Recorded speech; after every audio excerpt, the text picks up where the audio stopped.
Una sola. Good afternoon and welcome to the Amazon Cities Forum panel. This session gathers key leaders and members of the Amazon Cities Forum to globally advocate on challenges of urbanization and sustainability in the Amazon region. We are going to see a video that we prepare for this session. Please.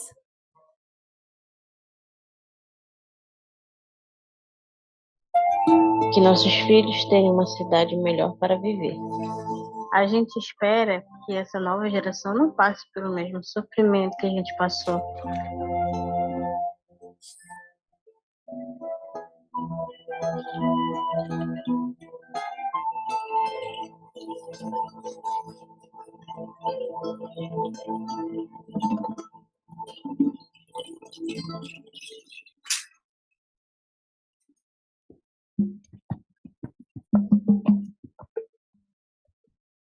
The Amazon is undergoing an intense development and urbanization, a process with important implications for the sustainable development of the region. 48 million people live in the 8 Amazon countries, in more than 300 cities, towns, and settlements. Urban population is growing fast. The small and medium-sized urban areas are growing faster.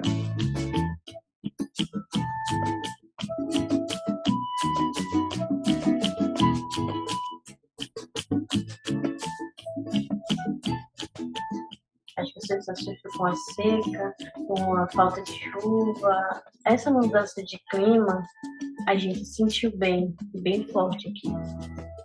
Cities, towns, and settlements in the Amazon are facing similar social and environmental risks and difficulties. Quando a gente vinha para a escola, a gente tinha que vir de canoa. Deixava a canoa aqui e ia para a escola a pé, que era lá no Maguari. Ela vinha de canoa, eu tinha que ir de bicicleta. Então eram quase 4 quilômetros pedalando de bicicleta para chegar no grupo de aula. There is a lack of access to basic services, such as food security, drinking water, sanitation, and waste management. Beyond the risks they face, they are also strategic locations for addressing environmental and development objectives.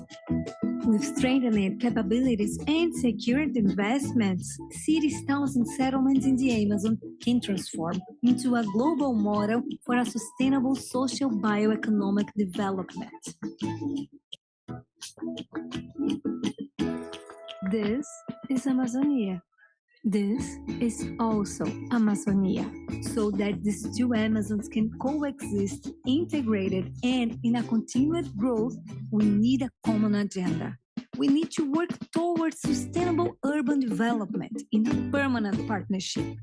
To ensure a brighter future for our cities, our planet, and the generations to come, it is imperative that we take collective action today. Geração de um ser tão pequeno que às vezes a gente fica imaginando que mundo que a gente pretende que ela tenha.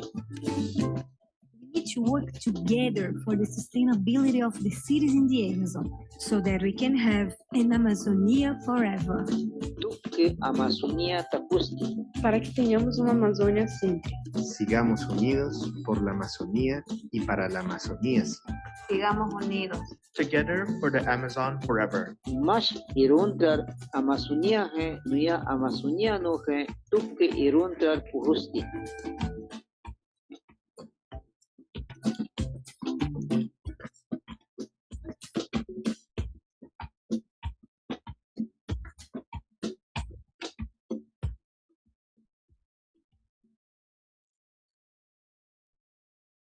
Thank you so much. Now I want to invite President Ilan to give us the opening remarks. President Ilan, thank you.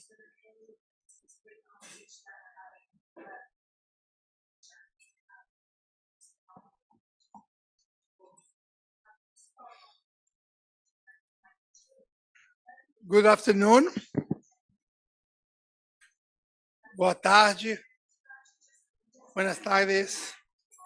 Let me thank you all for joining us and for your continued commitment to protecting the Amazon and its sustainable development. We all share this commitment, and for good reason. The Amazon development is critical not just for the millions of people who live there, but to all of us and our shared future. That's why the IDB has made the region's development an institutional priority. It's also why we are focused on working closely with the region's cities and mayors, because they are key, you are key, to addressing our shared social, economic, and environmental development goals. And that's also the reason we launched Amazonia Forever. Amazonia Sempre, Amazonia para siempre. This is a holistic umbrella program to sustainable develop the region. Through the program, we are working with countries, cities, local development banks, private sector, investors, other stakeholders on forest preservation, climate mitigation, and offering an alternative economic activity to all the citizens of the Amazon to improve their lives. The program has 5 pillars: combating deforestation, the bee economy, their people, the sustainable cities, the reason we are here, and finally, low carbon agriculture, livestock, and forestry. Let me tell you why the region and the importance of the Amazon cities. The region is urbanizing quickly. If you saw the last census, for example, in Brazil, some cities shrunk, the Amazon cities swell. The percentage of urban dwellers in the region has surged from 30% in 1960 to over 70% in most countries today. De 30% a 70% da população nas cidades. From 30 to 70%. 75%. So the question isn't whether the Amazon will become more urban, but whether we will be able to have sustainable cities and sustainable Amazon. We think that Amazon cities are at a crossroad. The current unplanned and uncoordinated urbanization has led to informality, informal settlements, and urban sprawl. It's led to cities with limited green spaces, low urban diversity, and problems accessing things like clean water and electricity.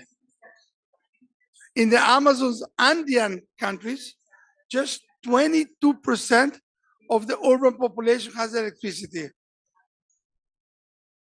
Las ciudades de los Andes, apenas 22% tiene electricidad. Most of the Amazon region poor live in cities. Urbanization is accelerating in a region that's vulnerable and ill-prepared for it. That's negatively impacting regional ecosystems and the quality of life for Amazon residents. The regional cities and their connection to the forest also makes them highly susceptibility to climate-related events, including droughts, floods, high temperatures, and fires. Let me give you an example. This month, the Negro River in Manaus, Brazil, the Amazon Basin's largest city, had its worst drought in 121 years. Who was there and saw the marks? That was the lowest. I haven't seen it. It was last month. Events like this can damage infrastructure and people's lives. The region's lack of urban sustainability and resilience also limits its potential. To address these challenges, we need to combat deforestation, improve the lives of urban residents. We must help cities develop sustainable while diversifying their economic activities, including by generating ecological products and services with high value added.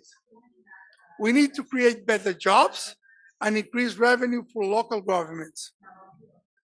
But to do it, we need to invest more in sustainable urban infrastructure, including access to basic services and digital connectivity. That requires building institutional capacity and providing more resources for urban planning and projects. Because of that, the difficulty of cities, you launched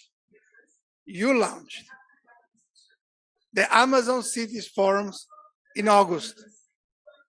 Under the Mayor of Belén's leadership and support from Brazil government, the forum gathers 25 mayors for high-level talks on institutional capacity, bioeconomy, climate change, and urban planning. The forum will be permanent, a permanent platform for dialogue among local governments in the region. And we plan for it to become part of the Amazon Cooperation Treaty Organization. So we hope the platform will be part of OTCA or ACTO, I don't know how you want to call it. Since its launch in August, there was evolution. We've provided technical and financial support through the Amazon Forever program, and we will continue on the path towards COP30. In addition, the IDB has worked closely with academics with deep knowledge of Amazon cities to define what type of projects and investment will deliver the greatest possible impact in the region's cities. We'll focus on cities that are regional hubs of influence and that provides goods and services to surrounding areas. To achieve impact in short period, we need to focus on cities whose populations are growing the fastest and which have already adequate institutional capacity. So you start with the cities that are growing fast and have adequate capacity, but that's just the start. We are also concentrating on border cities and selecting cities based on factors including human development, indigenous population, climate vulnerability, and proximity to protected territories and natural reserves. So far, we have selected 4 cities. Again, pilots, like the Clima. We start small, we gather experience, then we grow. The cities are Belém, Santarém, São Luís, and Paramaribo. Those are all led by IDB's Housing and Urban Development Division. COP30 will be the first COP held in an Amazon city. That's why everybody talks about COP30 and nobody on the COP29. Everybody's looking for Amazon. It will be a unique opportunity to focus the world's attention on the Amazonia and shed light on the challenges local governments face in promoting sustainable and resilient urban development.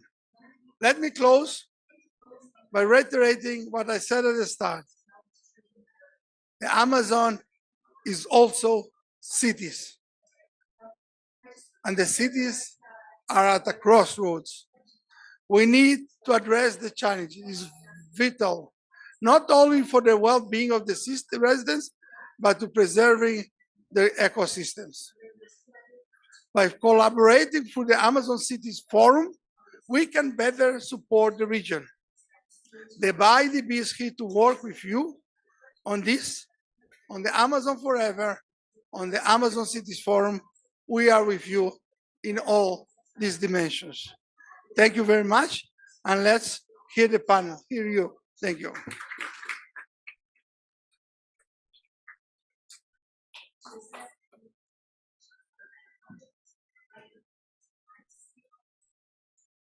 Thank you, President Ilan. Now I want to welcome the Minister of Cities of Brazil, Minister Jader Barbalo Filho. It's the minister, so please welcome him.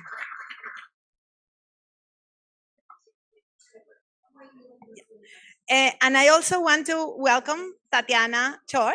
She is going to be the moderator of the session. So we are going to start with this part of the panel, and then we call the mayors, okay?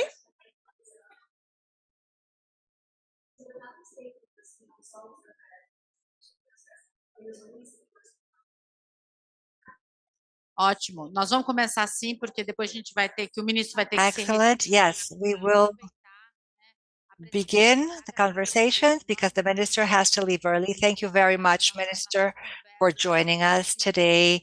We have talked to you and to the ministry before. These are extremely important conversations to strengthen the program at the IDB and with the mayors of the cities forum, and above all to those of us who are not directly engaged. I'm from the Amazon region. I'm from Manaus, and this is a topic that we've been addressing for a long time, the role of the Amazon cities, the role they can play as key players when it comes to thinking about measures to protect the forest, to protect the peoples, and to think about sustainable development and inclusion, because we all are aware that the Amazon cities have the lowest indicators in everything: education, security, food, gender, violence, and so on. So we are here to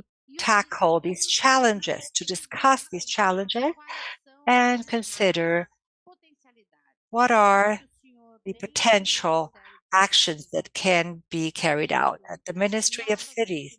What are the new opportunities that you have identified? And as a multilateral bank that fosters the cities network and that is fostering this forum, how can we collaborate and support you in this endeavor so that this topic, this agenda can advance going forward, aiming at a better quality of life in the region?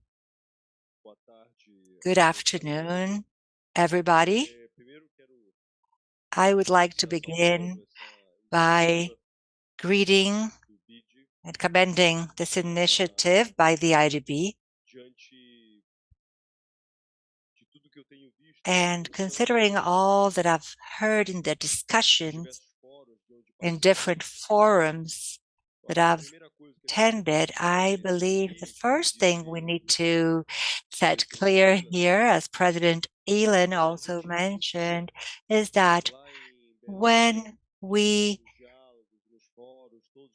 held the forums in Belém earlier, well, this is what we've been calling going local, in fact. Going local, adopting local measures that are in line with the needs of the local cities in the region in terms of development. I would like to say that, in my opinion, there were central governments over the years that were arrogant, not only in Brazil, but in general, governments that make decisions in an office with air conditioning on the things that should be implemented in a city or a state, considering that maybe from either Brasilia or any other capital city, they can make decisions for those that live in those regions and are well aware of what their needs are, their priorities are. And there was a clear demonstration from the city halls, which, well, we had for the very first time mayors, municipalities also engaging in these discussions very actively, mayors from other cities, from the Amazon region, that also laid out their priorities. And this has been the key discussion. President Lula's administration, President Lula claims we have to respect the Federative Pact. The Brazilian government has to actually reactivate this federal pact, this federal agreement at the federal, local, and regional level, as well as civil society organizations should also engage in these discussions. And only then we will actually be able to identify the key issues. At times, our priorities in Brasilia or the central governments are not the same priorities for the cities in the regions that are very center of the discussions. And this is what President Lula is proposing. Let us listen to what the mayors, local institutions, stakeholders, civil society have to say. And when these things happen and with the support of the IDB, well,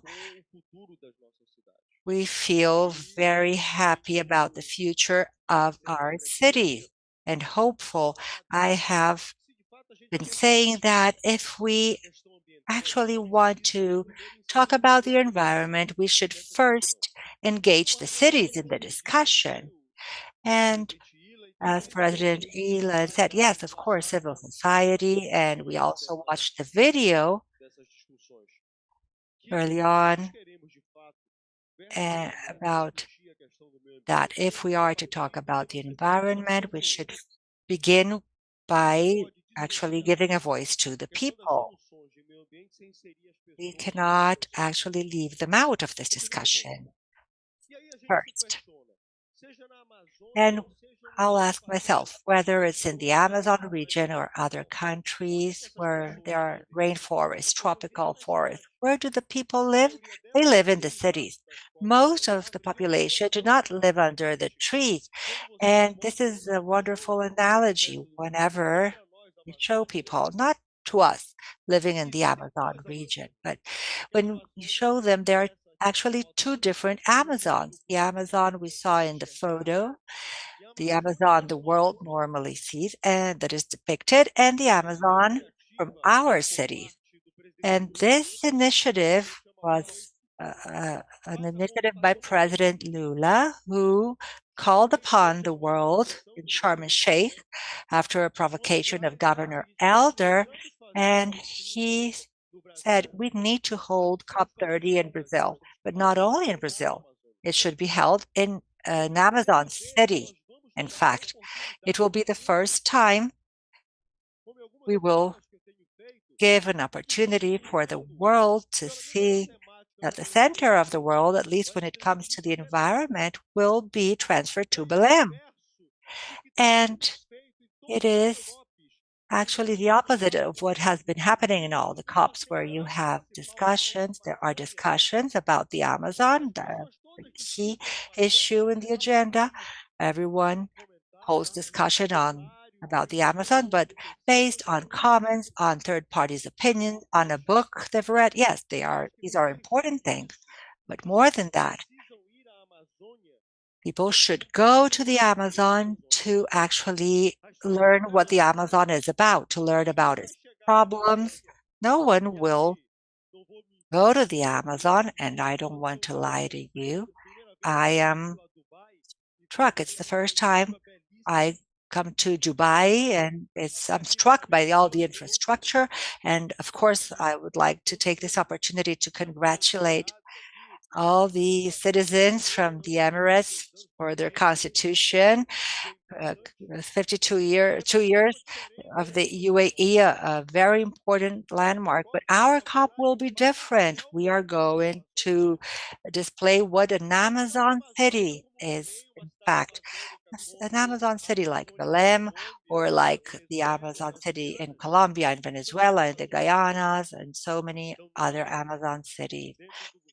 And of course, under President Lula's administration, we first and foremost, well, when President Lula recreated the Ministry of Cities, his core intention was to bring the federal government closer to our cities. Second aim is to bring the infrastructure to the places where people live, that is, our cities. And once again, President Lula's administration, the federal government, our mayor Edmilson is here, are supporting us greatly in putting together the COP30. First, by showing what an Amazon city is, and by also providing us with the necessary infrastructure to host the COP30. And everyone is invited to have discussions about the future of the environment and of our forests. Thank you very much. Thank you very much. I would like to thank you for your presence and your partnership above all by collaborating, multilateral collaboration with mayors and multilateral banks will be able to advance this agenda. I'm convinced the COP in Belém will be very, very joyful. Thank you very much once again. Yes, I'm convinced we will hold a COP that will be for the records, for the books. Thank you. Thank you so much, Ministro.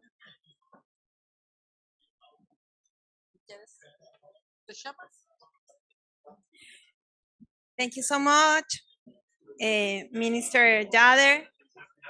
Now I want to ask Edmilson Rodriguez, the mayor of Belém, to please.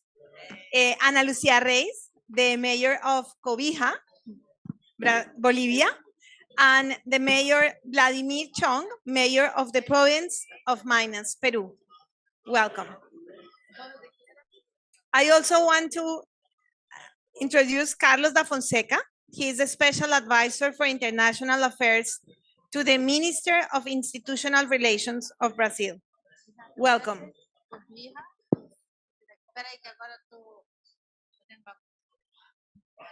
Ok.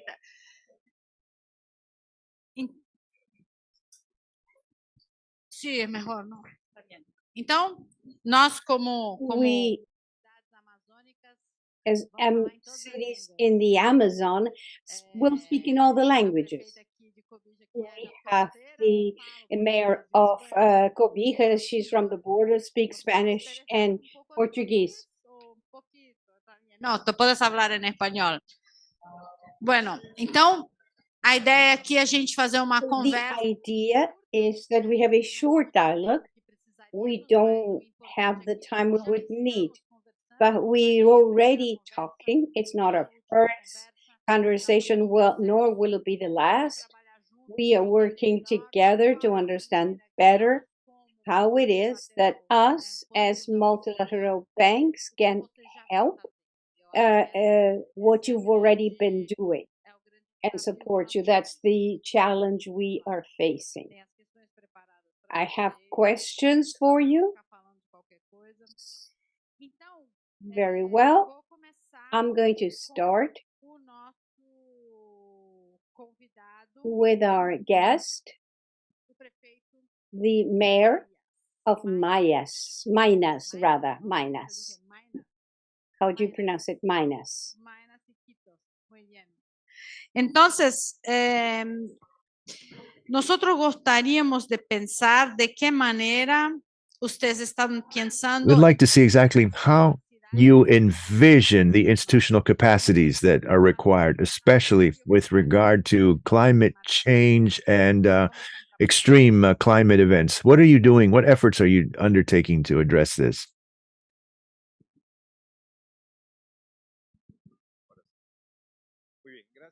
Well, first of all, thank you, and good afternoon, ladies and gentlemen.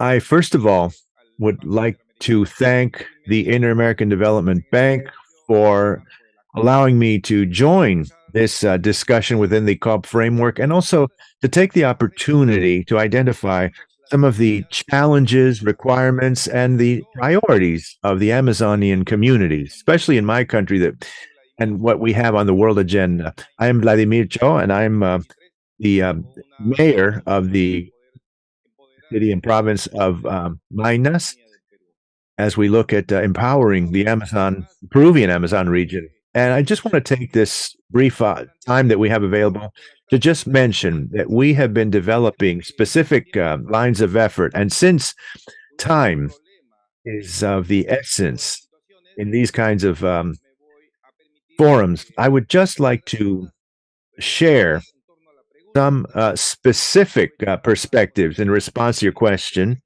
and also look at some of the key requirements. The province of Maynas geographically is located in the northeast corner of Peru. We have 27 First Nation languages spoken in the Peruvian region. We also have 27 indigenous communities and 705 native communities that they stem from the First Nations of the Amazon region.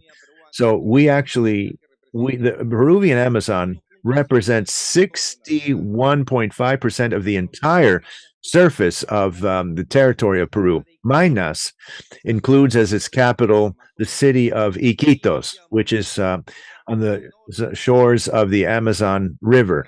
So it's a long trajectory, that whole trajectory that goes from Iquitos through Manaus and ultimately empties into the ocean in Belén. So Maynas has a coverage of approximately 11 districts, where 4 of these districts are part of the municipal metropolitan area. The other 7 are rural districts, but of the city districts, those 4, we're seeing the responses to the migration of people into the city. In particular, 70% of the people that have migrated there, they represent, again, 70% of the population of that province, and they also represent 82% of the regional GDP in that province. So we see this concentrated in urban areas. Our industrial capacity is all focused there. So our aim is to redirect our manufacturing sector from an economy that was traditionally an extractive economy, as we see in many Amazonian communities. We want to transition to a more sustainable industry, including the tourist industry, so that we can foster a harmonized economic growth and strengthen our ecosystem. This would be a significant transition, and it's not going to happen overnight, mainly because you need skills, and we realize that this is a major challenge. So if we add to this urbanization process and economic and structural transitions, the unique impacts of climate change in the region have also been a major, put us in a state of alert. We don't have the technical capacity on our own to respond rapidly and also more strategically in the face of challenges that arise and that have a direct impact on the daily lives of our citizens and our communities, and in particular in our ecosystems. So in this challenging scenario, we have become aware of the urgency to bring together efforts and prioritize sustainable practices in order to drive economic growth and the development of urban areas in our cities without compromising and putting in jeopardy our natural resources. That's why we want to continue with the growth of the Amazon, but we need to do it in a sustainable way.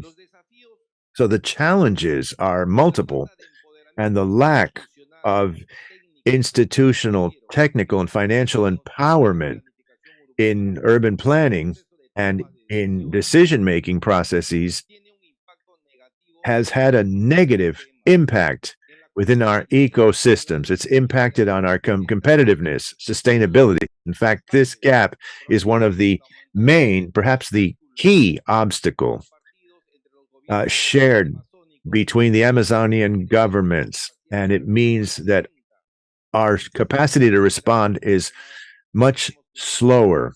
This is something that we need to tackle. But to do that, we have to have tools to strengthen our local capacities in areas such as planning and urban development and management, fiscal management, and in particular, access to sources of funding. So we require to coordinate efforts to generate projects that will address the demands, attract investment, strengthen scientific research as a strategic path for finding solutions and studies that are nature-based, also adopt innovation as the path for the design of more urban green development, and create that synergy between our urban areas as well as the use of natural resources. The Amazon region presents very unique characteristics that are expressed at the social, environmental, and cultural level in a process that culminates in urbanization. These strategic demands are varied, and we need to address that in order to attend to our needs. But I think there's a great deal that we can do together in order to achieve these objectives. Thank you very much. And it's great to have a representative from Iquitos with us, because that is a part of the Amazon region. It's a strategic point, in particular with regard to the flows that contribute to food security that impacts on Brazil as well. Now I'm going to speak with my friend Ana.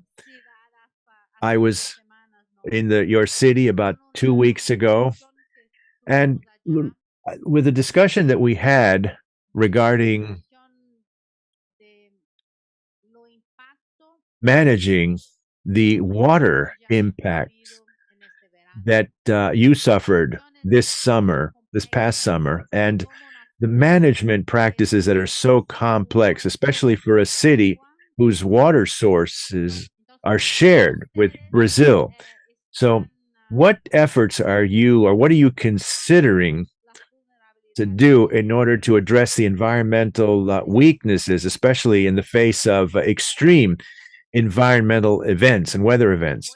Well, first of all, good afternoon, ladies and gentlemen. I'm Ana Lucia Reis, and I am the mayor of Cobija, which is a city in the extreme northern part of Bolivia. It's actually the youngest capital. We talked about the oldest, but we are in a very privileged spot.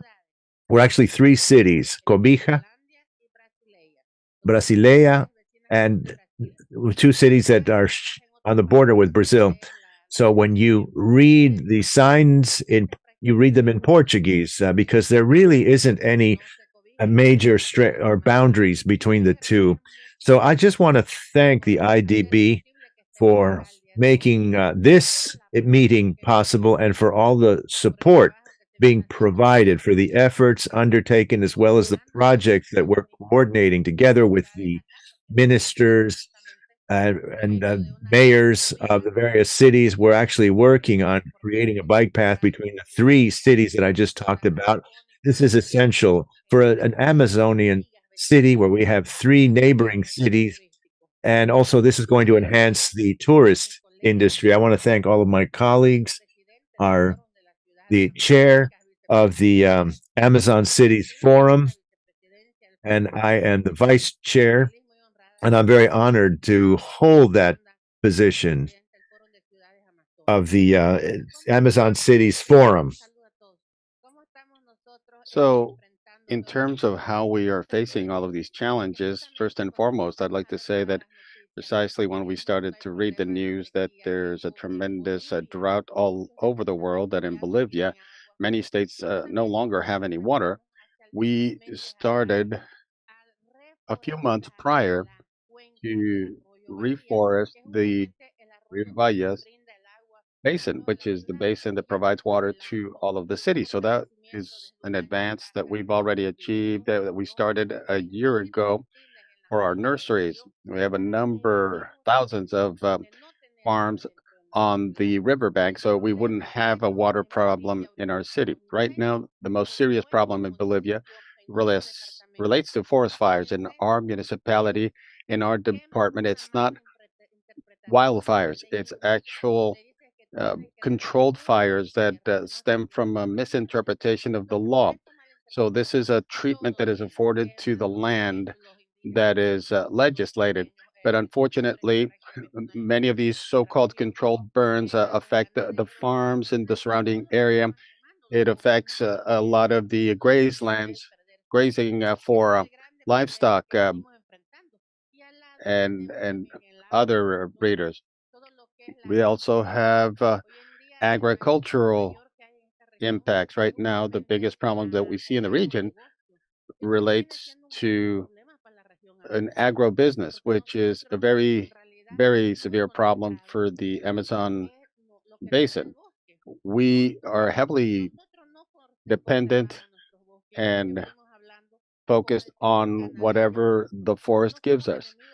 The livestock industry is not our enemy, but the livestock industry doesn't have a future without the forest. They need the forest to have water. Without water, they don't have anything. So we need to maintain a sustainable livestock industry. In agriculture, we've always lived off the forest. We are the biggest exporter of Brazil nuts in the world. Bolivia is the largest exporter of Brazil nuts in the world, and all the more reason why we need our forests. At the present time, we are very small exporters of acai, but we are currently second in the world because Brazil is the king of acai, but we are next to them on the list. So over the last 10 years, we've been promoting these industries, and every year we promote the Bolivian Amazon region, its products, because were it not for these serious problems that we have with our drying rivers, and our rivers are extremely contaminated as well. There's a great deal of mercury in the rivers. Some studies have been done on the hair of people that reside along the riverbanks, and there's high levels of mercury that are being detected. And this is something that we need to control. Well, now, we don't know what to do without water, but if we have a little bit of water and it's contaminated with mercury, then we've got an even bigger problem. So, our workflow in recent years is that at the present time, we attach added value to the products in the Amazon. And by doing so, we're going to be guaranteeing an income for the people that live in the Amazon region, that live in the forest, because the people that live in the forest cannot take care of the forest if they don't have an income. They don't have a way to earn a living. And we are looking for different ways to generate this income. And part of it is ensuring that the products that we produce are part of the state programs. So we have subsidies, much like they have in Brazil, and all farming families in Bolivia receive a subsidy for the Brazil nuts and for the acai. Now, if other products that we produce get promoted in different states in the area, then we will ensure that thousands of people will have an income and will be able to take care of their share of the forest. But we also need an information program. Sometimes we have a product that we produce in country, but we don't know anything about it. So we need to work on the information front And this is part of the effort that we need to engage in, and we need to capitalize on the existing activities, this experience, this sharing, this conversing with other mayors. We need to learn about accessing financial instruments that will allow us to meet the demand that is growing in our region, and we need precisely the type of support that you offer. Thank you very much for allowing us to speak here today. It's a real pleasure and an honor to be here with Brazil. It's a great pleasure to see fellow mayors, and I thank all of you as well. Thank you very much. Thank you very much. And now, the girl that's most talked about in the party, Belém, is being spoken by everybody. What are the challenges for the great party that will be held there? And how can we, as the bank and these Forum of the Cities, and also we have been your partner for so long, how to participate in the party, but how can we organize it? Get ready for the most beautiful COP of the history of COPs. First of all, my gratitude to the chairman, Ilan, who had to leave, but his words were beautiful. And Maria, let me tell you that we appreciate this partnership. And also Tatiana, who speaks with such intelligence, strength, and emotion. Something that we see especially in the peoples in the Amazon. I would like to thank some colleagues of the National Coalition of Mayors, my colleague Maria Cristina, Vice Mayor of the metropolitan area of Acarina, one of the very special cities in the Amazons, the greatest pole or hub in the production of aluminum and other minerals that are processed there. Macarena has to face enormous challenges to have sustainable development in the area. So from the bottom of my heart, I want to thank the IDB for its history, not only as a mayor, but as a citizen of Belém.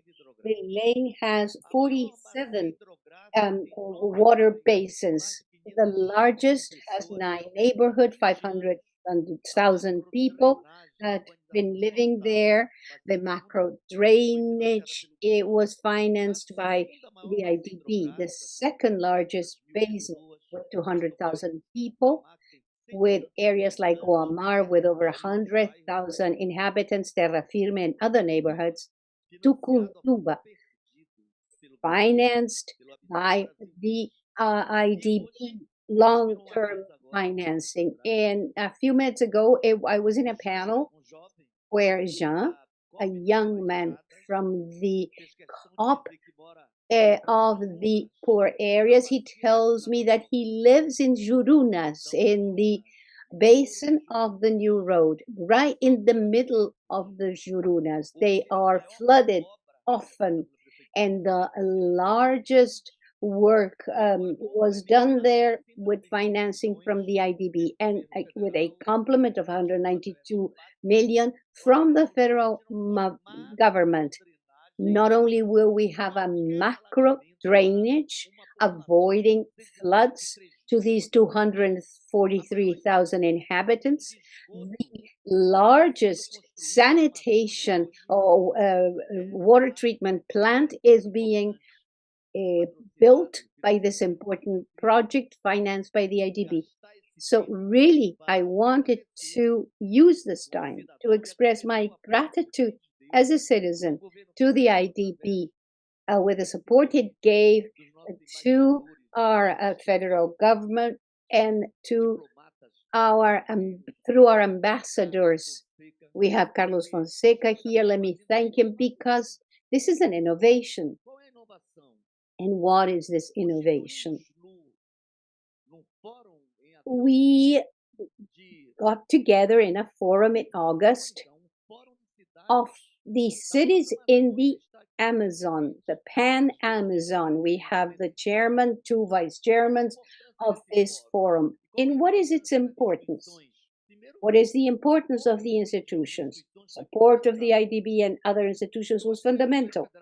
And also the support of the federal government, because it made the forum as a part of the international organization of Amazon Cooperation. 8 countries joined through its municipalities. So we have a forum of Amazonian cities, which allow the municipalities to discuss development projects and to articulate their projects of sustainable development, urban sustainable development in this organization of the Amazon Pact.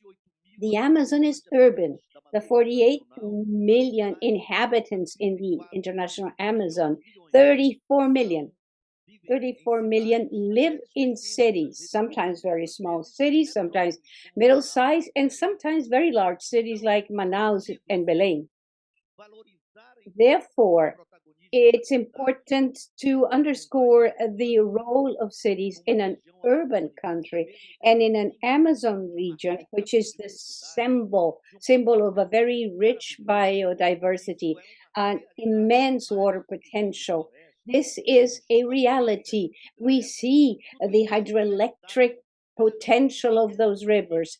All of that is true, but we forget that not only do we have that nature, we have 48 million people living there, more than 300 languages being spoken by all the indigenous peoples. So those inhabitants have to be included. They have to exercise their full rights as citizens. And 20 million of them are in a very vulnerable situation. So we have to defend the forest, we have to defend the rivers, we have to defend also the people in the Amazons, the right to be full integrated citizens and develop a sustainable urban development, because cities have a very important role. I think that all of this underscores a need, union. Join the efforts of all municipalities, create synergy so that we can cooperate among the institutions at the several levels of government, several international governments, institutions such as the international organizations such as the IDB, which have a tradition in promoting sustainable development. This can help us to create a new paradigm, a paradigm that will be philosophically assimilated, so that we can create the technical conditions for us to have a quantum leap towards a sustainable development that will be urban. So this is a very important moment for the world, for humanity. Let us also think this is a very good COP, and especially COP30. Welcome to Belém, because in 2 years we are going to be there expecting the world so that we can think about the future. Sustainability is a possibility. The philosophical, technical conditions are being processed, and the future can be anchored in the present. We have to make efforts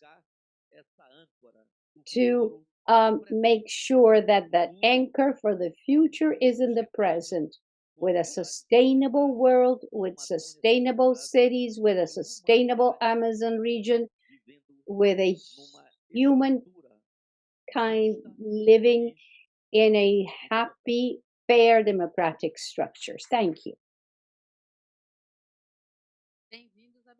Welcome to Belém. And talking about changes in the paradigm, there's a very important issue that has to be discussed. the issue of the federation, change the paradigm, change the way in which federal relations take place, the role of national governments in their relations with subnational governments Porque until we get to the very lowest level where life actually happens in the municipalities, in the cities, at the door of the mayor when somebody knocks on it to ask for gas, a gas bottle. Carlos, you have the challenge of rethinking that paradigm, the challenge of thinking about a federal paradigm that would include new visions, ways in which we can think about cities. How do you see the role of this forum, the role it has and will have, and also how it is that the partners, our partners, will contribute to this federal debate? Thank you, Tatiana, for the question. Let me start by thanking the IDB for the invitation. Let me thank Tatiana, Maria Camila as well, our friend, our partner in this exercise. And let me thank Juan Pablo, also a partner. I met him a short while ago, but I consider him a friend. Let me thank you for the invitation, for the opportunity to be here, but also for our partnership that allowed us to build in a very short time an initiative that is very promising, and I think it's singular because, as far as I know, there's nothing like this in the Amazon region. And as the mayor said, this shows, it underscores the citizen. I don't know how many trees the Amazon region has, but now I know the exact number of people, and the mayor has said 48 million people. So we have to change a little bit the way in which we think. Let's not think only about trees, but let's think about people. And the minister said that as well. People are the problem, and people are the solution for the problem. So again, thank you for this opportunity. And going back to your question, Tatiana, we are 8 countries in this OPCA, and the role of the central governments in each government will depend, obviously, on the governance of the country. Of the 8 members of the OTCA, only 2, Brazil and Venezuela, are federations. The others are not. So therefore, that will depend on how the national government is organized. But independently from the different way in which the countries are organized, the first thing is the relationship of the forum with the OTCA. OTCA is an international organization, intergovernmental, and for the first time, it will include in its structure a forum of elected authorities, mayors, and they have the legitimacy and the authority of elections. They represent their voters, and that will create a situation of governance within the OTCA that for the organization itself is the first time this has happened. And we can't forget that the OTCA is a relatively small organization, the only international organization with headquarters in Brazil. It's small, and it's not going to be small from now on. So we have to think about this relationship of the forum with the OTCA and the role of mediation that the national governments will have in this relationship of the forum with the OTCS. Beyond that, and I speak as Brazilian government now, The Brazilian government has believed in the forum from day one. The mayor is well aware of that. We had our first interactions before the Belém meeting. I think Mayor Edmilson first told me that the idea came about during conversations with a colleague of mine, that is, who was also involved in organizing the meeting. And I'm sure, well, it was the mayor's idea, and he said it was actually his colleague's idea. But anyhow, my colleague, yes, was there when the idea came about. In one way or another, he was involved. And from day one, the federal government of Brazil was involved. We had a task force that organized the meeting. We had the preparatory meetings with Leticia, Belém, and Minister Alessandro Padilha, and the institutional relations minister was also present when the forum was launched, and the summit was launched, and both ministers attended, and this collaboration has continued. We were involved in the organization of the forum's rules and proceedings, and right now we are working on the work plan. We are crafting the work plan for the forum, and I would like to once again thank the IDB for supporting us in this process. It was thanks to the IDB that many non-Brazilian mayors were able to attend the summit in Belém, and this brought legitimacy to the setting up of the forum. 17 non-Brazilian mayors attended.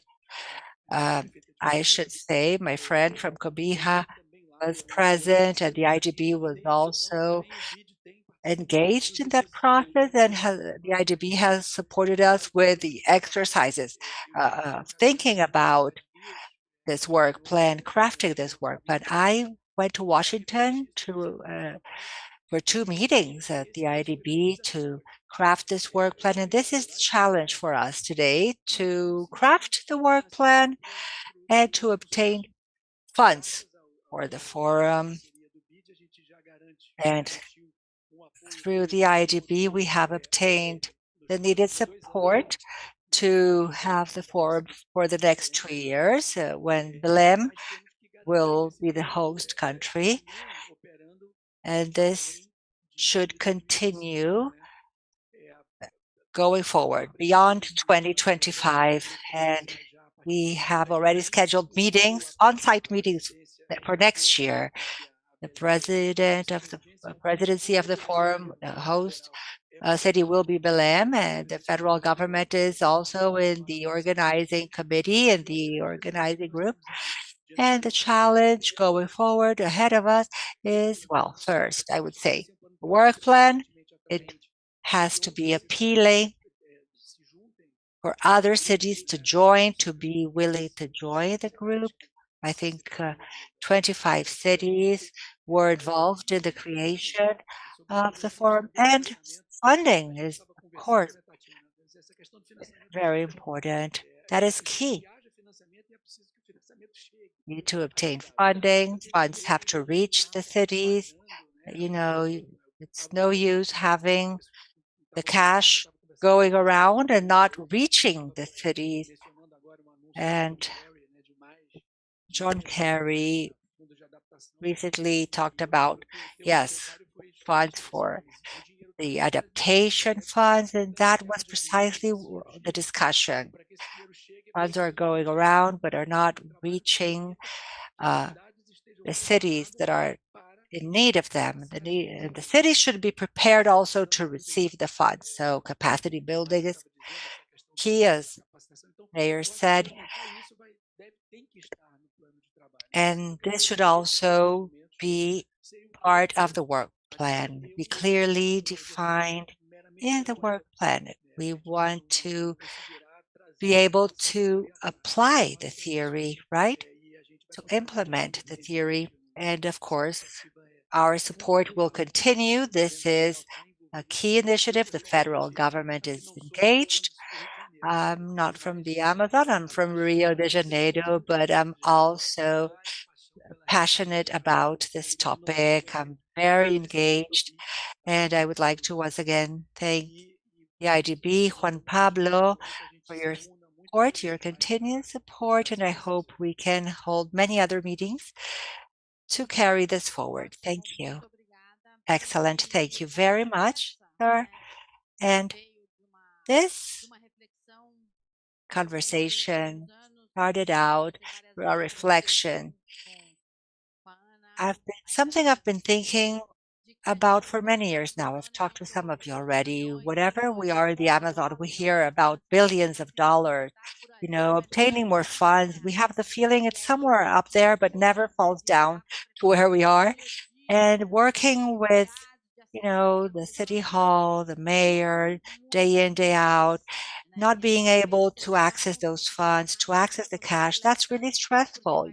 We celebrate whenever we hear we will be obtaining more funds, and then we feel stressed because we know it will be challenging to access those funds, to invest those funds wherever they're needed. We need financial innovation as a bridge, acting as a bridge between the available funds and the necessary impact. This bridge needs to be created. And to close this panel, I would like to invite someone from the Fundo Verde do Clima, Veronica, who has given her valuable support to us. Can you please, Veronica, join us to talk about these challenges? Veronica is deputy head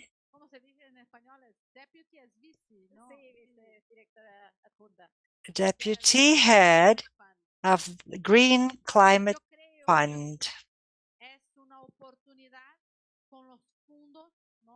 Clima Verde, los fondos, de toda la discusión que estamos teniendo de BitClima, de cómo traer el fondo de biodiversidad, los fondos verdes para la gestión de las ciudades. Então, por isso, invitamos a Verônica acá para que nos conte un poco cuáles son los retos que tienen las instituciones internacionales de trabajar estas So we've invited Veronica to talk about the challenges that various international institutions have on the ground.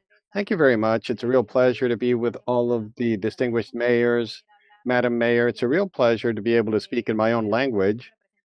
I'm Veronica Dalma, I'm a representative of the Green Fund, and we are partners for the Inter-American Development Bank for Sustainable, Resilient, and Low Emissions Development in Amazon countries. Now, the challenges include that many times this climate financing ends up at the national level, at the ministry and central level. And this is the paradigm change, because in order for climate financing reach the level of province and local districts, that's the problem and challenge that we have right now that we want to discuss with all of you. And in the Green Climate Fund, we talk about cities, and they continue to be a priority over the next 4 years.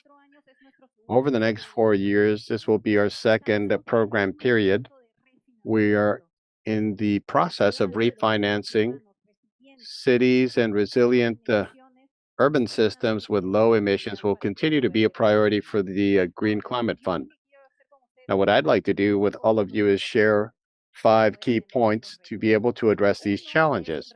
One of them is to really recognize that nexus, that connection that exists between the health of ecosystems and urban development or planning.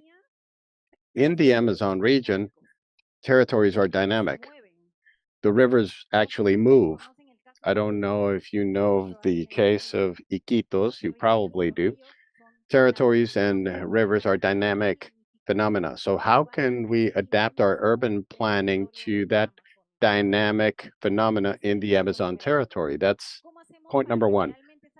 How can we ensure that that river vegetation that exists in these natural ecosystems can become protection elements when we have rivers growing and running high? We refer to this as adaptation. The other point that I wanted to discuss with you is how can we ensure that cities in the Amazon countries within the Amazon region can really support bio businesses. Now, when we talk about bio businesses, we're talking about developing supply and value chains related to wood products or ecosystem services. But if we can't develop these local markets, the anchor, the very cornerstone of these cities that allow for the creation of local markets based on bio businesses, then we're not going to be handling these systems in an adequate way. The nexus between support systems that have to do with resilience and resilient infrastructure, that infrastructure related to health systems, education systems that attracts populations to be able to regenerate these local markets that will serve as the support foundation for bio businesses. Now, the other point is understanding the connection that exists between the road infrastructure, river infrastructure, and the various activities that lead to deforestation and loss of forests. So this planning of road infrastructures and others is key to be able to lower our emissions when we conduct urban and transportation planning efforts. The fourth point that I wanted to share relates to early warning systems.